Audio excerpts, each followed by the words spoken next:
Breaking news in Midtown. A hotel fire sending guests into the street. The flames broke out at the Park Lane Hotel on Central Park South. Eyewitness News reporter Janice Yu is live at the scene there. And Janice, you just spoke to the FDNY.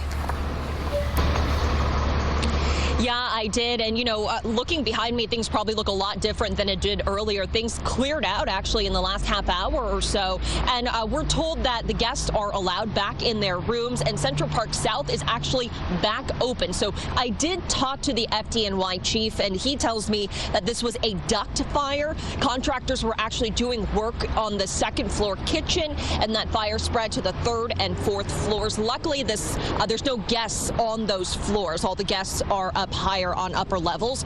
Guests say they didn't know what was going on, but they could smell the smoke and hear the fire alarm going off, some getting up out of bed and just coming downstairs because they had no idea what was happening. And I was in the lobby of the hotel for a little bit and it definitely smells heavily of smoke. And the chief actually says it's because of because this was a duct fire. He says just some of the smells, you can smell the grease, and he just says that it makes for a very unpleasant smell. And there was also quite the response here. Central Park South was closed. There were a lot of fire trucks out here. And the chief says that there's usually a large response like this one when the building has so many floors.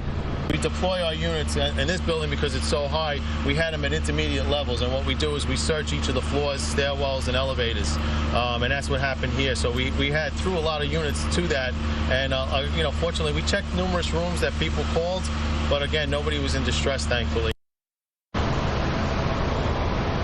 And yeah, no one was hurt, so that is the good news. There was one person, one of the guests, who did complain about possible smoke inhalation, but we are told that that person refused treatment and they are doing okay. Live in Midtown, Janice Yu, Channel 7 Eyewitness News. All right, Janice, thank you. And out of the Warren